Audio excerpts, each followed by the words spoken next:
dan juga akan ada di pelajaran yang ke-6, yaitu apa? Alkitab penuntun hidupku. Alkitab penuntun hidupku. Namun sebelumnya, mari kita mulai dengan pujian hatiku. Apa? 1, 2, 3. Hatiku tenang. Suaranya dibuka. Kerana dekatmu, Kaulah jawaban hidupku. Hatiku tenang berada dekatmu, Kau yang pelihara hidupku.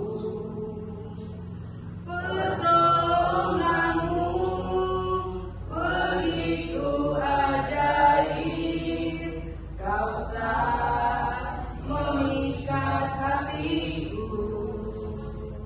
Di saat aku tak sanggup lagi, di situ tanganmu bekerja. Pertolonganmu begitu ajaib, Kau telah memikat hatiku.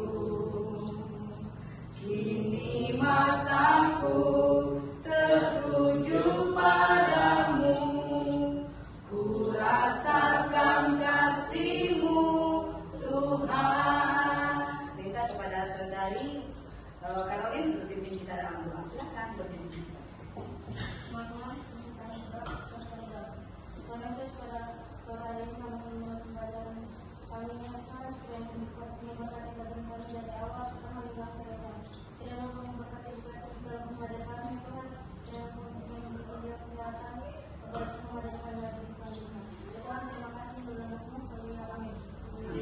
Terima kasih.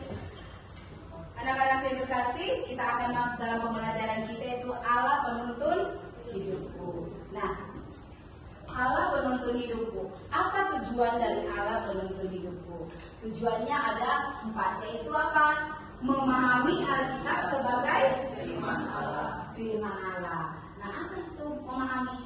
Selain kita membaca, selain kita memahami semua itu, kita perlu memahami firman-Nya. Yang kedua, menjabarkan secara garis besar apa isi Alkitab. Kita sedang memiliki Alkitab, tetapi kita tahu isi. Yang ketiga, apa? Menjelaskan fungsi Alkitab bagi dan siapa kita. Kita harus bisa memahaminya. Nah, yang keempat adalah berbagi pengalaman dalam membaca dan mendalami Alkitab dalam keluarga dan dalam gereja. Siapa itu gereja? Gereja adalah diri kita sendiri. Lanjut. Nah, dalam sebuah pendahuluan, mengapa sebagai orang Kristen atau kita sebagai remaja Kristen dianjurkan untuk setia membaca Alkitab? Mengapa?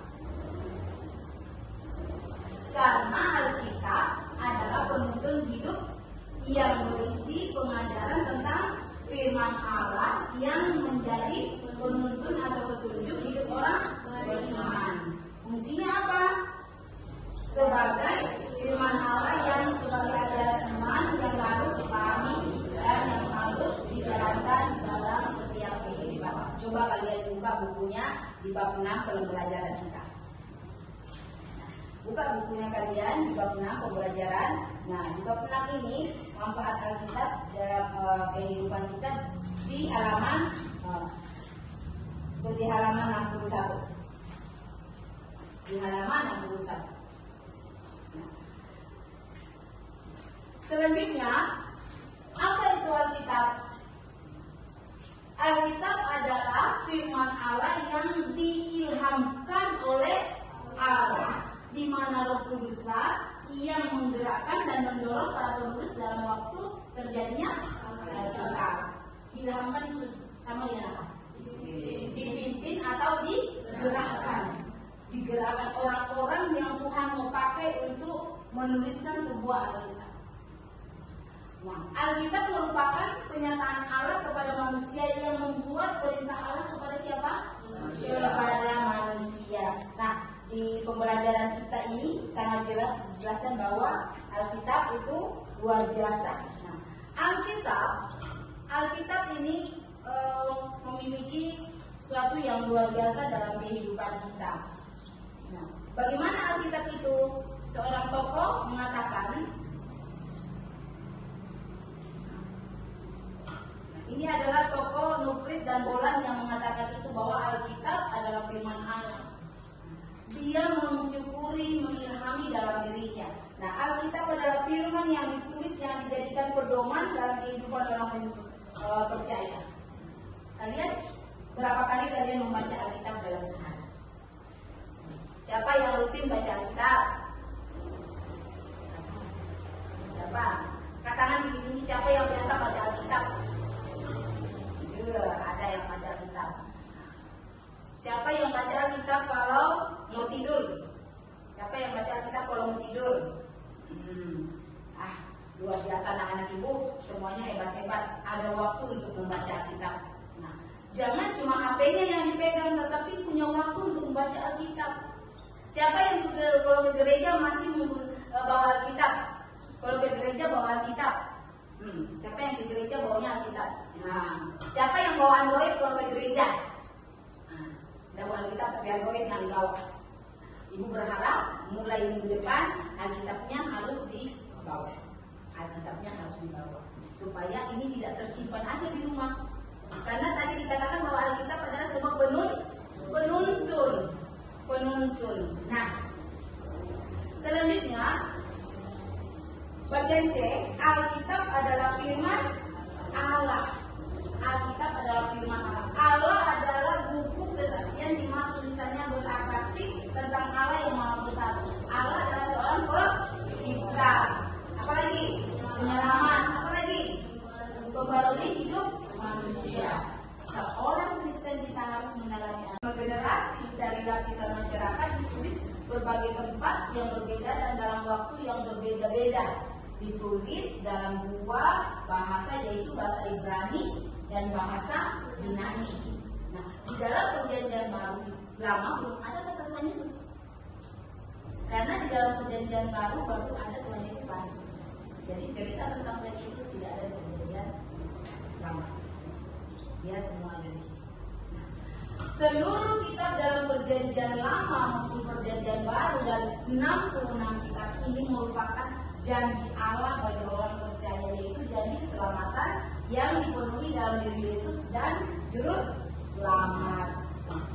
Begitu luar biasa. Di sini kita diajak bahwa Alkitab mengajarkan kita di beberapa hal di ayat di halaman yang 65 bahwa yang pertama adalah sesuatu yang dikatakan bahwa Alkitab mengajarkan kita beberapa hal, yaitu yang pertama memuliakan Tuhan, yang kedua berdoa, ketiga bersyukur, yang keempat berhati-hati, yang kelima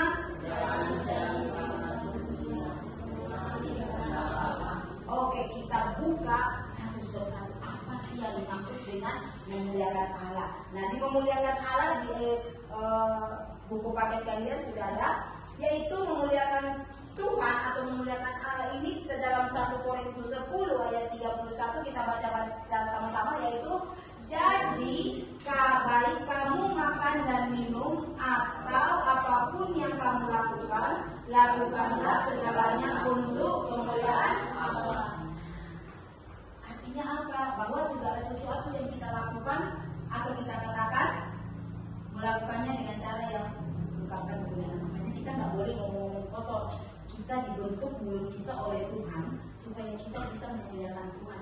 Kita bisa menjadi berkat bagi orang lain. Ya, kita jangan membuli teman supaya kalau kita mungkin kalau kalian tidak terus sekolah ya, kalau kalian baik sama teman, kalian tidak terus sekolah, teman cari. Kalau di mana ya, Gwen mana ya, Rizky mana ya, Martin mana ya, Dodi mana ya, Edward mana, semua dicari kalau udah turun. Tapi kalau kita tidak pernah menjadi berkat bagi orang lain, kita tidak pernah menjadi kemuliaan bagi orang lain, kalau kita tidak turun, teman bilang gini, biarin aja deh. Kalau tidak turun, tidak apa-apa, bagus lagi. Kalau perlu lama-lama. Tapi kalau kita menjadi berkat bagi orang lain, baru 1 hari aja kita tidak turun, jaraknya. Ya aku kangen loh, kenapa dia nggak ada turun, kenapa nggak ada yang lucu-lucu. Itu namanya sesuatu untuk kemuliaan Tuhan atau kemuliaan Allah. Selanjutnya nomor 2, berdoa. Di dalam 1 Yohanes 5 ayat 14 dan 15, dan inilah keberanian percaya kita kepadanya, yaitu bahwa Ia mengabulkan doa kita jika kita meminta sesuatu kepadanya menurut kehendaknya, dan jika kita tahu bahwa Ia mengabulkan apa saja yang kita minta, maka kita juga tahu bahwa kita telah memperoleh segala sesuatu yang telah kita minta kepadanya. Nah, Ibu mau tanya, lalu waktu kalian mau masuk tahun 2024, ada sesuatu enggak yang kalian minta sama Tuhan? Minta apa sama Tuhan waktu masuk tahun 2024? Nah, sekarang novel itu ada nggak di tahun ini? Hah? Ada. Terus waktu sudah dapat bilang apa sama Tuhan? Terima kasih Tuhan nggak pernah. Siapa yang doanya belum Tuhan jawab? Ada yang diminta tapi Tuhan belum jawab di tahun 2024. Rizky minta apa sama Tuhan? Di tahun waktu doa kunci tahun. Terkabul sudah sampai sekarang? Sudah. Siapa yang belum terkabul? Siapa yang minta sesuatu belum terkabul? Angkat tangan. Semua sudah terkabul? 2024 Edward ada yang diminta dan sudah terpenuhi apa? Tentunya berdoa dari apa yang kalian mau, bilang sama Tuhan terima kasih, itu kalian lakukan. Selanjutnya apa? Di bagian yang ketiga adalah kita bersyukur. Di dalam 1 Tesalonika 5 ayat 12 dikatakan, mengucap syukurlah dalam segala hal, sebab itulah yang dikehendaki Allah di dalam Kristus Yesus bagi kamu. Nah, dalam situasi apapun, kondisi apapun, sebagai orang Kristen harus selalu bersyukur, bahkan dalam keadaan sakit pun, penderitaan atau kehilangan, kita dipanggil untuk fokus pada berkat-berkat yang kita terima. Kita bersyukur apapun itu. Tadi kita cuma makan ada sayur ya, kita cuma makan ayam sama sambal, kita bersyukur, tidak ada sayurnya. Pulang ke rumah kita lihat tudung nasi, kita makannya tempe. Jangan protes, mungkin berkat itu yang dipunya orang tua saat itu, mungkin besok-besok baru ada lagi daging babi di meja, ya. Jadi jangan protes kalau apa yang Tuhan berkat dibagikan di rumah. Katakan syukur. Bersyukur, kenapa kita bersyukur? Itulah bagian daripada doa tadi di bagian yang kedua. Kita bersyukur selalu dalam segala apapun yang kita mau lakukan, kita bersyukur. Ya, bersyukur mungkin sudah baru sampai di sini. Oh, kalau bersyukurlah saya ada di sini.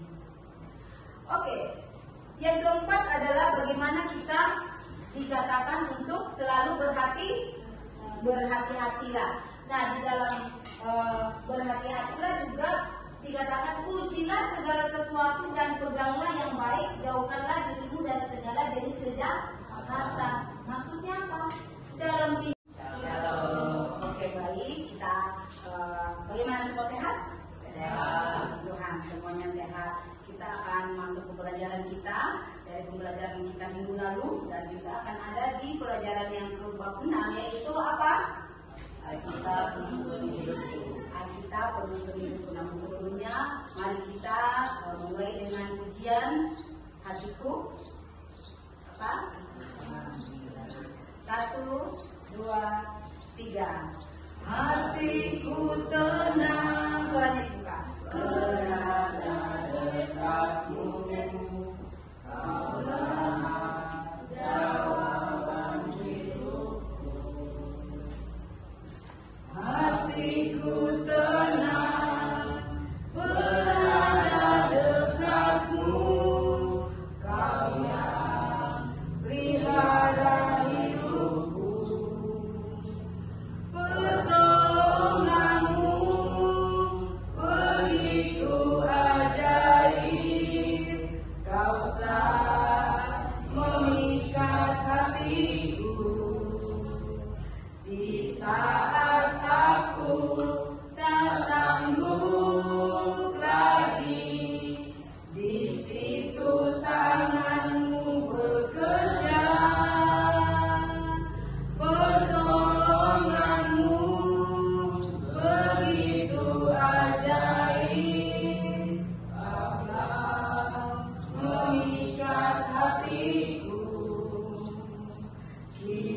mataku tertuju padamu, ku rasakan kasih-Mu Tuhan. Minta kepada saudari Caroline berpimpin kita dalam doa. Silakan berpimpin.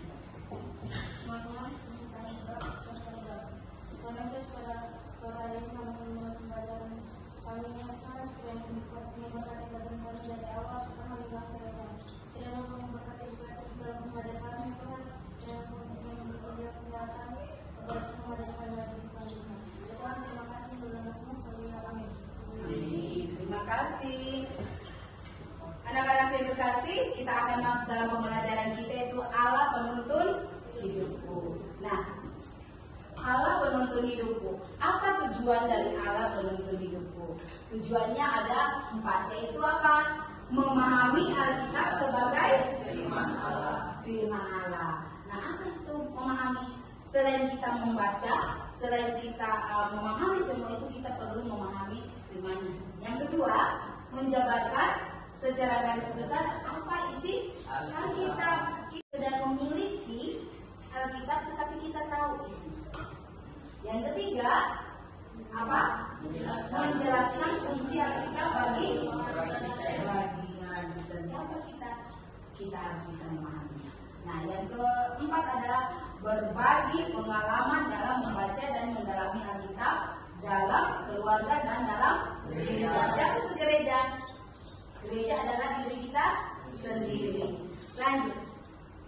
Nah, dalam sebuah pendahuluan, mengapa sebagai orang Kristen atau kita sebagai remaja Kristen dianjurkan untuk setia membaca Alkitab? Mengapa? Karena Alkitab adalah penuntun hidup yang berisi pengajaran tentang firman Allah yang menjadi penuntun atau petunjuk hidup orang beriman. Fungsinya apa? Sebagai firman Allah yang sebagai ajaran iman yang harus dipahami dan yang harus dijalankan dalam setiap kehidupan. Coba kalian buka bukunya di bab 6 pembelajaran kita. Buka bukunya kalian di bab 6 pembelajaran. Nah, di bab 6 ini manfaat Alkitab dalam kehidupan kita di halaman 61. Di halaman 61. Selanjutnya, apa itu Alkitab? Alkitab adalah firman Allah yang diilhamkan oleh Allah, di mana Roh Kuduslah yang menggerakkan dan mendorong para penulis dalam waktu terjadinya Alkitab. Diilhamkan itu sama dengan apa? Dipimpin atau digerakkan. Digerakkan orang-orang yang Tuhan mau pakai untuk menuliskan sebuah Alkitab. Nah, Alkitab merupakan pernyataan Allah kepada manusia yang membuat perintah Allah kepada siapa? Kepada manusia. Nah, di pembelajaran kita ini sangat jelas dijelaskan bahwa Alkitab itu luar biasa. Nah, Alkitab ini memiliki sesuatu yang luar biasa dalam kehidupan kita. Nah, bagaimana Alkitab itu? Seorang tokoh mengatakan, ini adalah tokoh Nufrit dan Bolan yang mengatakan itu, bahwa Alkitab adalah firman Allah. Dia mensyukuri, mengilhami dalam dirinya. Nah, Alkitab adalah firman yang ditulis, yang dijadikan pedoman dalam kehidupan orang percaya. Kalian berapa kali kalian membaca Alkitab dalam sehari? Siapa yang rutin baca Alkitab? Siapa? Katakan tinggi-tinggi, siapa yang biasa baca Alkitab? Ada yang baca Alkitab. Siapa yang baca Alkitab kalau mau tidur? Siapa yang baca Alkitab kalau mau tidur? Luar biasa anak-anak ibu, semuanya hebat-hebat. Ada waktu untuk membaca Alkitab. Nah, jangan cuma HP-nya yang dipegang, tetapi punya waktu untuk membaca Alkitab. Siapa yang kalau ke gereja masih bawa Alkitab? Kalau ke gereja bawa Alkitab?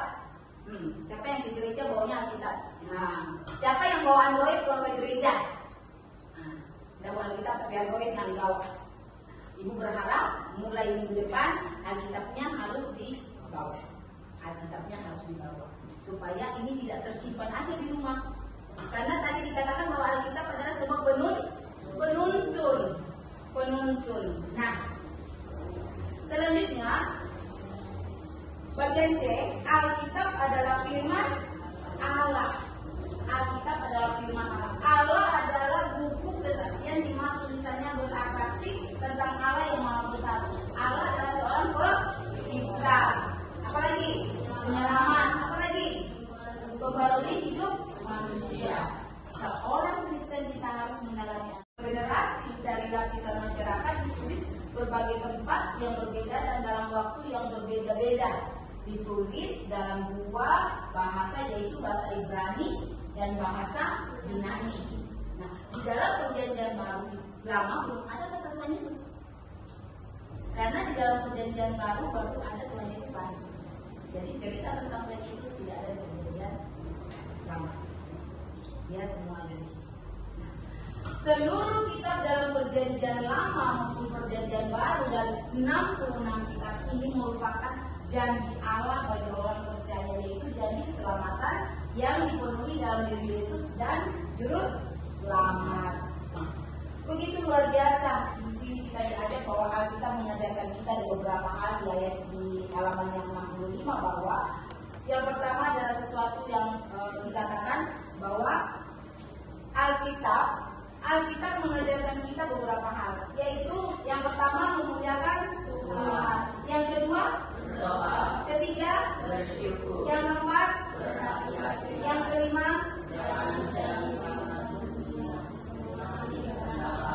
Oke, kita buka satu persatu. Apa sih yang dimaksud dengan memuliakan Allah? Nah, di memuliakan Allah di buku paket kalian sudah ada, yaitu memuliakan Tuhan atau memuliakan Allah ini sedalam 1 Korintus 10 ayat 31 kita baca sama-sama, yaitu jadi baik kamu makan dan minum atau apapun yang kamu lakukan, lakukanlah segalanya untuk kemuliaan Allah.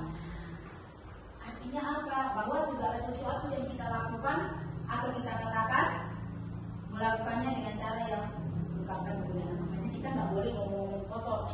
Kita dibentuk mulut kita oleh Tuhan supaya kita bisa memuliakan Tuhan. Kita bisa menjadi berkat bagi orang lain. Ya, kita jangan membunuh teman supaya kalau kita mungkin kalau kalian tidak terus sekolah ya, kalau kalian baik sama teman, kalian tidak terus sekolah, teman cari. Kalau ini mana ya, Wen mana ya, Rizky mana ya, Martin mana ya, Dodi mana ya, Etor mana, semua dicari kalau udah turun. Tapi kalau kita tidak pernah menjadi berkat bagi orang lain, kita tidak pernah menjadi kemuliaan bagi orang lain, kalau kita tidak turun, teman bilang gini, biarin aja deh. Kalau ini tidak turun, tidak apa-apa, bagus lagi. Kalau perlu lama-lama tidak turun. Tapi kalau kita menjadi berkat bagi orang lain, baru 1 hari aja kita tidak turun, pasti orang lain. Ya aku kangen loh, kenapa dia tidak ada turun, kenapa tidak ada yang lucu-lucu. Itu namanya sesuatu untuk kemuliaan Tuhan atau kemuliaan Allah. Selanjutnya nomor 2, berdoa. Di dalam 1 Yohanes 5 ayat 14 dan 15, dan inilah keberanian percaya kita kepadanya, yaitu bahwa ia mengabulkan doa kita jika kita meminta sesuatu kepadanya menurut kehendaknya, dan jika kita tahu bahwa ia mengabulkan apa saja yang kita minta, maka kita juga tahu bahwa kita telah memperoleh segala sesuatu yang telah kita minta kepadanya. Nah, ibu mau tanya, lalu waktu kalian mau masuk tahun 2024, ada sesuatu nggak yang kalian minta sama Tuhan? Minta apa sama Tuhan waktu masuk tahun 2024? Nah, sekarang novel itu ada nggak di tahun ini? Hah? Ada. Terus waktu sudah dapat bilang apa sama Tuhan? Terima kasih Tuhan nggak pernah. Siapa yang doanya belum Tuhan jawab? Ada yang diminta tapi Tuhan belum jawab di tahun 2024. Rizky minta apa sama Tuhan? Di tahun waktu doa kunci tahun. Terkabul sudah sampai sekarang? Sudah. Siapa yang belum terkabul? Siapa yang minta sesuatu belum terkabul? Angkat tangan.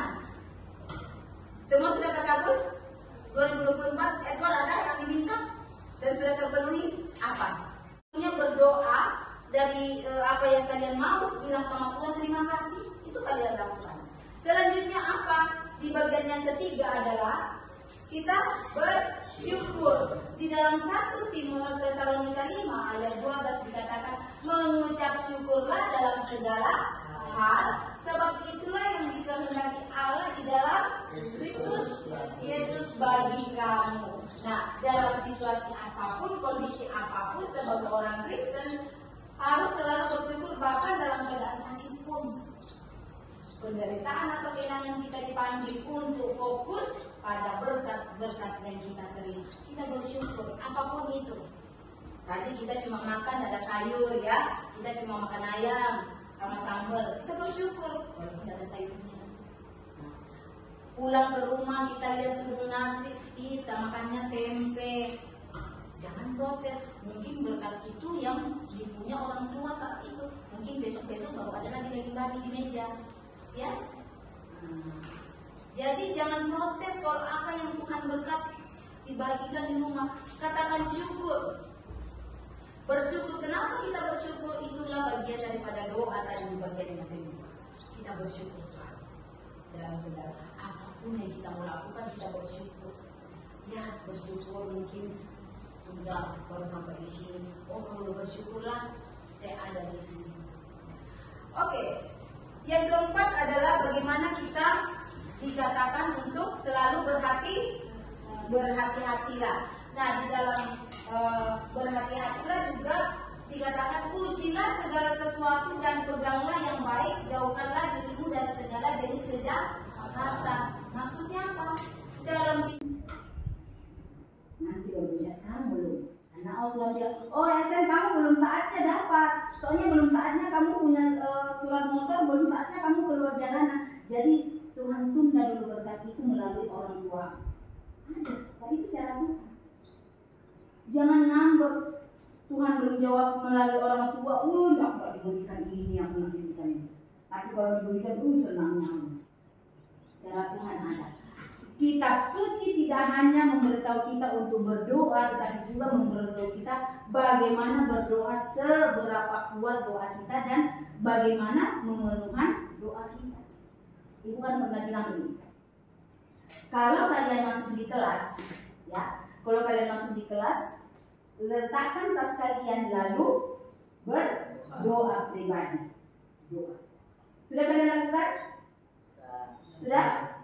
Taruh doa atas kalian lalu berdoa, terima kasih Tuhan, saya sudah tiba di sekolah dengan baik, kami akan belajar. Taruh. Nah, setelah itu teman-temanmu yang ketua kelas, mungkin ketua kelasnya kalian adalah muslim, dia cuma katakan, teman-teman mari kita berdoa menurut kepercayaan masing-masing. Berdoa mulai. Kalian mau berdoa atau tidak, kalian tadi sudah berdoa. Kalian tinggal diam sebagai bagian daripada toleransi dalam beragama, kalian diam karena kalian tadi sudah berdoa. Tidak apa-apa. Itu adalah bagian daripada, oh iya tadi saya sudah berdoa, karena mungkin temannya yang berdoa singkat. Teman-teman mari kita berdoa menurut kepercayaan masing-masing, kita berdoa selesai.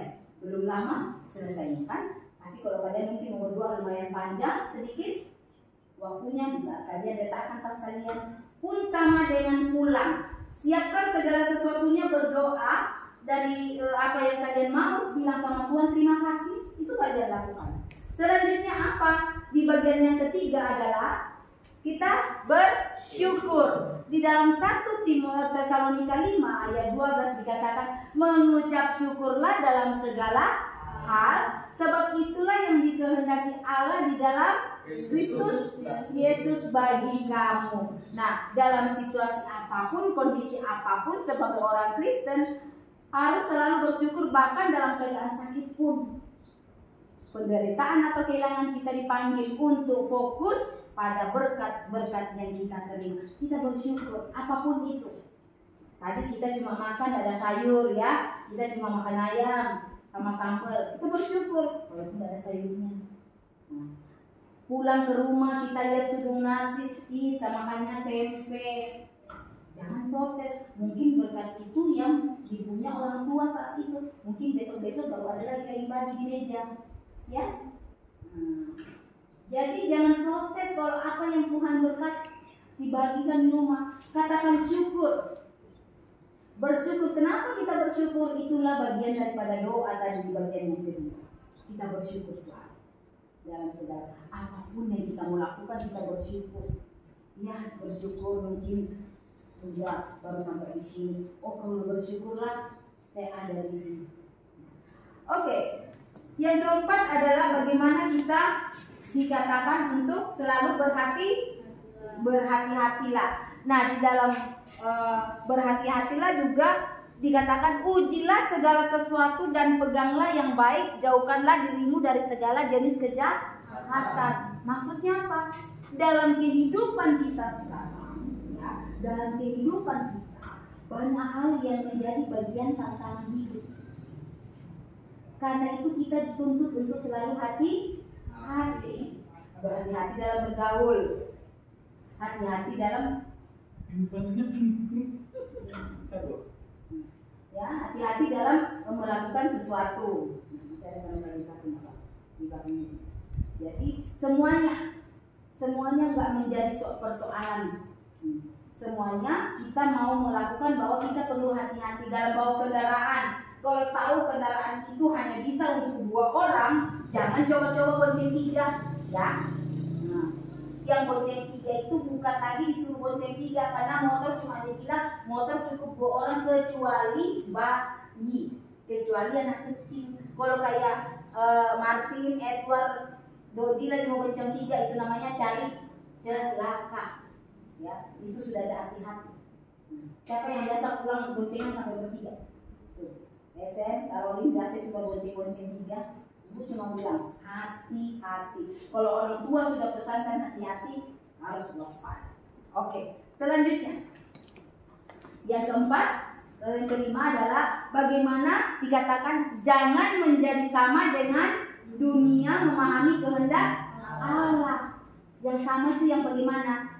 Di dalam Roma 12 ayat 2 dikatakan janganlah kamu menjadi serupa dengan dunia ini, tetapi hendaklah oleh pembaruan budimu sehingga kamu dapat membedakan mana kehendak Allah, apa yang baik, yang berkenan kepada Allah dan yang sempurna. Kita bagaimana menjalankan pembaruan hidup yang dalam hidup ini? Apa yang baik? Kita bisa membedakan. Oh iya, kalau saya diajak di telepon teman, Dodi, kita mainan yuk, main bola. Hari apa? Hari Minggu. Dodi harus punya prinsip bahwa oh iya, saya nggak boleh pergi karena itu hari ibadah. Ini aja ulang ambil saya nggak boleh terima. Saya nggak boleh terima itu. Karena apa? Karena saya mau ibadah. Karena saya mau ibadah, jadi jangan dimatikan, angkat aja. Jangan sampai kameranya tertutup. Sambil jalan.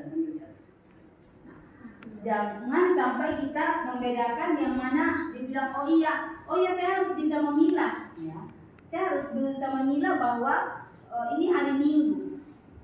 Ini hari Minggu. Saya harus bisa mengetahui bahwa saya harus ibadah. Saya nggak boleh ikut-ikutan pergi main futsal, saya nggak boleh ikut-ikutan hal-hal yang tidak baik, ya. Tetapi kita bagaimana menjelaskan, kita bagaimana melihat ke itu, ya. Jangan lagi kalau hari Minggu, makanya SN ibu udah izinkan ikut pramuka, jujur. Karena kenapa kegiatan pramuka itu selalu di hari apa? Hari Minggu. Berpikir, ya. Masa sih hari Minggu kalian pakai untuk pergi yang lainnya? Cuma 1 kali loh dalam seminggu kita ibadah ke rumah Tuhan, tetapi itu dipakai untuk kegiatan luar. Paling ibu nggak suka itu.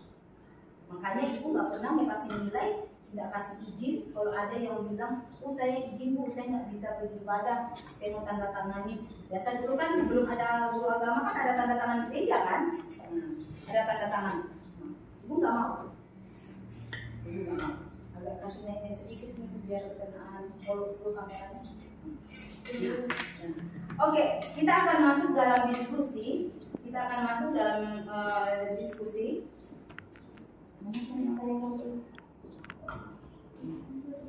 Diskusi yang kita akan bahas. Nah, di dalam diskusi itu, ibu sudah bagikan kertasnya kalian, sudah ibu bagikan. Silakan kalian maju-majukan dong, maju sedikit biar Di dalam kertas kalian sudah ada beberapa cara. Coba kalian diskusikan kelompok kalian cara menerapkan ajaran sebagai Alkitab sebagai penuntun hidupmu. Coba diskusikan beserta dengan contohnya. Oke? Diskusikan bagaimana supaya apa sih yang kalian lihat dalam hari-hari kalian. Silakan diskusi. Ibu kasih waktu 5 menit. Silakan.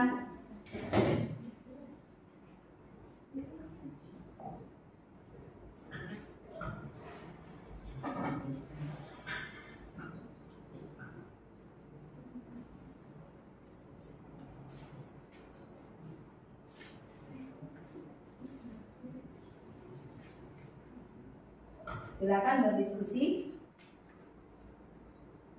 Rama, anukan fokuskan kepada anak-anak. Bisa tadi putar coba teman-teman putar. Bisa langsung putar kamera. Soalnya nggak jadi fokus. Oke, silakan aja kamera masing-masing. Tunjukkan aja kameranya kepada mereka. Ya, yang ayat Alkitabnya juga dibaca. Ya, Ayat Alkitabnya. Iya. Yang terlalu dekat. Oke. Silakan diskusikan apa yang menjadi soalnya tadi.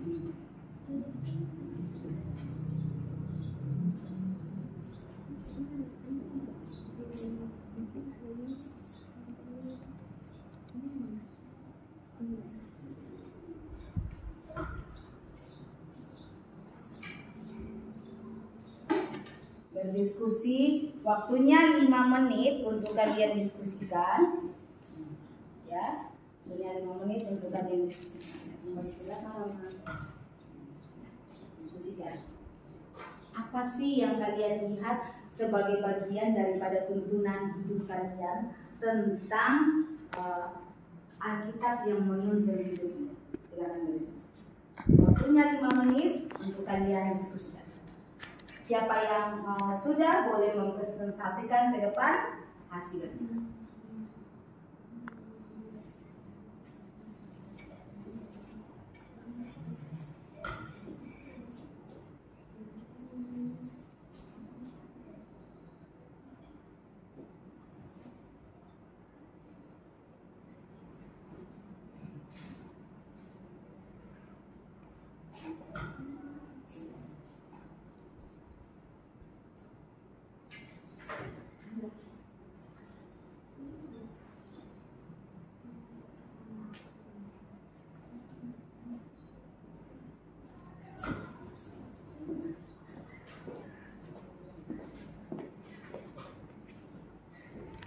Mereka sekarang dalam situasi diskusi kelompok tentang mempresentasikan bagaimana dalam kehidupan mereka tentang Allah yang menjadi bagian dalam hidup mereka.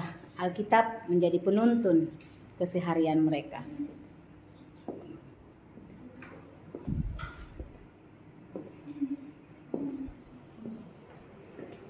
Kelompok ini saya bagi menjadi 3 kelompok, yaitu kelompok Matius, Lukas, dan Markus.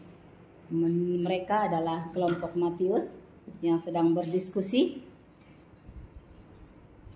kelompok Markus, dan kelompok Lukas.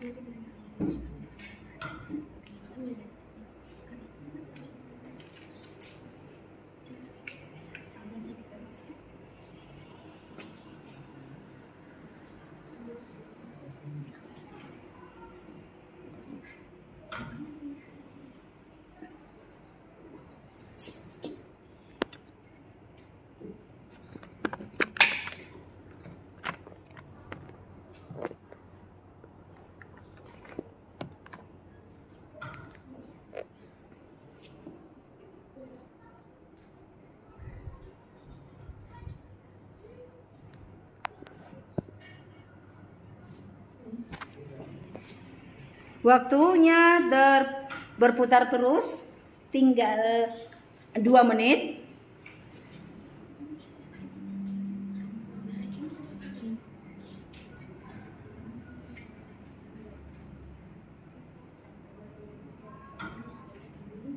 Waktunya tinggal 2 menit.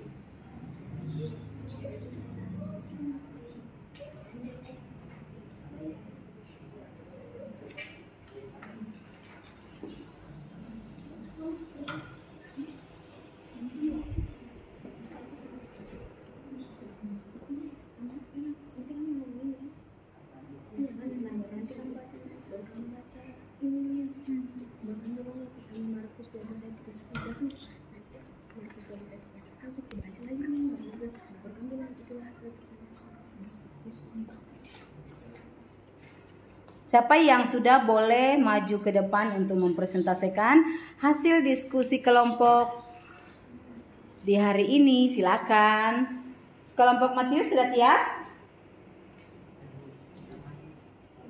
Markus sudah siap? Siap. Oke, kelompok 2 terlebih dahulu yaitu kelompok Markus. Silakan. Ya. Ya. Ini adalah kelompok 2 yang akan mempresentasikan hasil dari diskusi mereka berdua. Oke. Kami dari kelompok Markus berjumlah 2 orang, yaitu saya Dodi dan Rizky. Kami akan membacakan hasil diskusi kami. Menerapkan ajaran-ajaran dari Alkitab penuntun hidupku dalam aktivitas sehari-hari dapat dilakukan melalui berbagai cara. Berikut beberapa contoh konkret. Ya, silakan. 1. Prinsip kasih dan empati. Saya berusaha untuk memperlakukan orang lain dengan kasih dan empati sesuai dengan ajaran dalam 1 Yohanes 4 ayat 7 yang menyatakan bahwa kita harus saling mengasihi. Misalnya ketika melihat teman atau rekan kerja yang sedang mengalami kesulitan, saya akan menawarkan bantuan, mendengarkan dengan penuh perhatian atau sekedar memberikan kata-kata penyemangat. 2. Kejujuran dalam berbicara. Ajaran tentang kejujuran seperti yang terdapat dalam Amsal 12 ayat 22 mendorong saya untuk selalu berkata sejujur baik dalam situasi formal maupun informal. Contohnya, jika saya melakukan kesalahan di tempat kerja, saya akan mengakui kesalahan tersebut kepada atasan dan rekan-rekan. Alih-alih menyembunyikannya, ini membantu membangun kepercayaan di dalam tim. 3. Menjaga sikap syukur. Saya berusaha untuk menerapkan sikap syukur setiap hari terinspirasi oleh 1 Tesalonika pasal 5 ayat 18 yang mengajarkan untuk bersyukur dalam segala hal. Setiap malam sebelum tidur, saya membuat daftar hal-hal yang saya syukuri pada hari itu. Mulai dari hal kecil seperti cuaca yang baik hingga dukungan dari keluarga. Ini membantu saya tetap positif dan menghargai setiap momen. 4. Bersikap rendah hati. Dalam interaksi sosial, saya berusaha untuk mengendapkan sikap rendah hati, mengikuti ajaran Filipi 2 ayat 3 tentang tidak melakukan suatu dengan egois. Misalnya saat bekerja dalam tim, saya selalu berusaha untuk mendengarkan pendapat orang lain terlebih dahulu dan memberikan pujian atas kontribusi mereka sebelum mengungkapkan ide-ide saya sendiri. Inilah hasil diskusi kami. Terima kasih. Oke, terima kasih dari kelompok Markus yang telah mempresentasikan hasil diskusi mereka. Silakan duduk. Sekarang untuk kelompok 1 yaitu kelompok Matius, silakan. Ini adalah kelompok Matius yang akan mempresentasikan hasil kerja kelompok mereka, hasil diskusi mereka berdua. Silakan. Shalom. Shalom. Kami dari kelompok Matius ingin mempresentasikan hasil diskusi kami. Pertama-tama kami memperkenalkan diri terlebih dahulu. Saya Martin. Oke. Edward akan membacakan hasil presentasi kami. Oke. Berikut adalah beberapa cara saya menerapkan ajaran-ajaran dari Alkitab menuntun hidupku dalam aktivitas sehari-hari, disertai contoh konkret. 1. Mengasihi sesama. Contohnya, setiap kali saya melihat orang yang membutuhkan, seperti tunawisma atau orang tua yang kesulitan, saya berusaha memberikan bantuan, baik berupa makanan, minuman, atau bahkan sekedar kata-kata penyemangat. Ajaran Yesus tentang kasih kepada sesama mendorong saya untuk aktif peduli terhadap orang-orang di sekitar saya. 2. Kejujuran.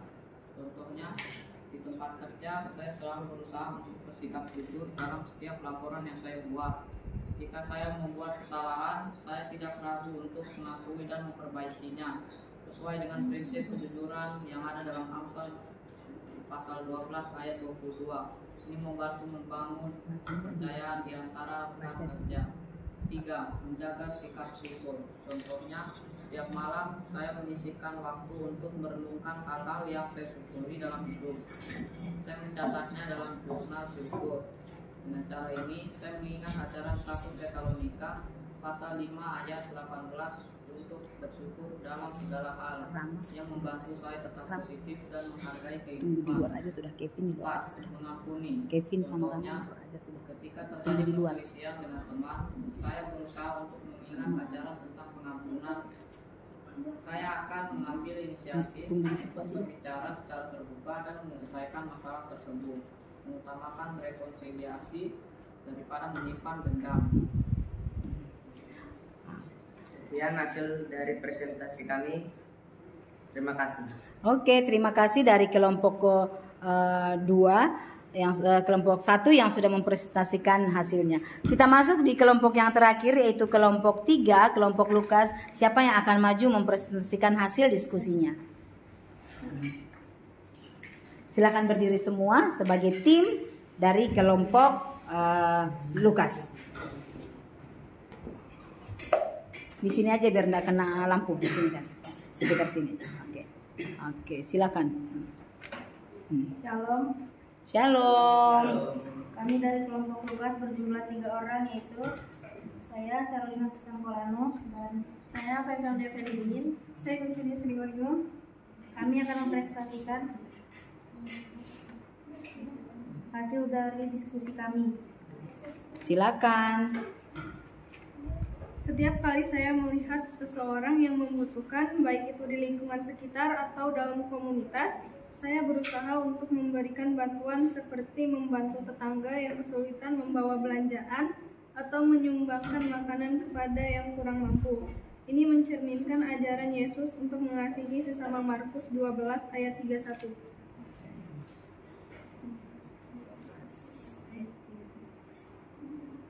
Dan hukum yang kedua ialah kasihilah sesamamu manusia seperti dirimu sendiri. Tidak ada hukum lain yang lebih utama daripada kedua hukum ini. Di tempat kerja, saya selalu berusaha untuk jujur dalam setiap laporan dan komunikasi. Misalnya, jika saya melakukan kesalahan dalam sebuah proyek, saya akan segera melaporkannya kepada atasan dan mencari solusi. Alih-alih menyembunyikan, ini mencerminkan prinsip kejujuran yang terdapat dalam Amsal 12 ayat 22. Orang yang dusta bibirnya adalah kekejian bagi Tuhan, tetapi orang yang berlaku setia dikenankannya. Oke. Itulah hasil dari diskusi kami dari kelompok Lukas. Sekian, terima kasih. Shalom. Terima kasih. Berikan aplaus untuk semuanya yang sudah memberikan presentasinya. Tepuk tangan buat semuanya. Oke. Terima kasih atas apa yang sudah kalian presentasikan hari ini. Buat kalian semuanya. Oke. Nah, untuk hari ini, bagaimana apa yang mau dikatakan di dalam sebuah firman Tuhan yang kita sudah pelajari bahwa dalam hidup ini tuntunan Alkitab sebagai pegangan yang luar biasa. tuntunan Alkitab sebagai bagian daripada apa yang kita telah pelajari menjadi hal yang luar biasa. Kesimpulannya bahwa Alkitab adalah peta jalan hidup kita, buku panduan kita, pemandu kita untuk sampai dengan selamat kepada tujuan hidup orang beriman, yaitu keselamatan dalam Yesus Kristus. Alkitab membuat kita kembali ke jalur yang ketika kita tersesat, segala sesuatu yang kita lakukan harus sesuai dengan isi Alkitab. Dan semua yang kita lakukan dalam hidup ini harus mencerminkan ajaran Kristus. Tidak ada sesuatu yang keluar daripada Kristus. Itu artinya bahwa Alkitab betul-betul luar biasa. Jangan menjadi sebagian saja. Aduh, Alkitab sudah saya nggak bawa-bawa lagi, Bu. Sudah ada Android. Tidak. Tetapi mulai minggu depan, mulai hari Minggu nanti ini, Alkitab menjadi bagian yang harus kalian bawa ke gereja. Ya, kalian kalau bawa, jangan bilang itu berat. Oke? Ada yang mau ditanyakan dari apa yang sudah kita presentasikan? Sudah sangat jelas? Oke, karena itu kita harus mengatakan bahwa hidup ini luar biasa. Hidup ini luar biasa. Kita akan menutup pembelajaran kita menyanyi hari ini ku rasa bahagia. 1, 2, 3. Hari ini ku rasa bahagia berkumpul bersama saudara seiman. Tuhan Yesus persatukan kita tanpa memandang di antara kita. Bergandengan tangan dalam kasih, dalam satu hati, berjalan dalam terang kasih Tuhan. Kau sahabatku dan kau saudaraku, tiada yang dapat memisahkan kita. Oh, kau sahabatku dan kau saudaraku, tiada yang dapat memisahkan kita. Kita satu dalam doa. Segala puji kami panjatkan kepadamu ya Bapa di dalam segala kehidupan kami. Ajar kami untuk terus menggunakan, memaknai bahwa Alkitab adalah penuntun satu-satunya dalam kehidupan kami bersama Kristus. Dan saat ini ya Tuhan, kami akan mengakhiri pembelajaran kami. Kami akan kembali ke rumah kami masing-masing, tuntun sertai kami semua, sehingga kami boleh pulang dengan tubuh yang sehat dan kuat, dan di sana pula nama-Mu senantiasa kami puji dan muliakan. Inilah doa kami Tuhan melalui nama Yesus Kristus yang adalah Tuhan dan Juru Selamat kami yang hidup. Haleluya, kita sama-sama katakan amin. Terima kasih. Tuhan Yesus memberkati. Dalam pembelajaran kami pada sore hari ini kami telah mengakhiri pembelajaran dengan tema Alkitab Penuntun Hidup. Tuhan Yesus memberkati kami semua dari SMP Negeri 36 Samarinda. Tuhan Yesus memberkati. Silakan semuanya untuk bisa maju dan say hello di sini. Dah di sini. Silakan.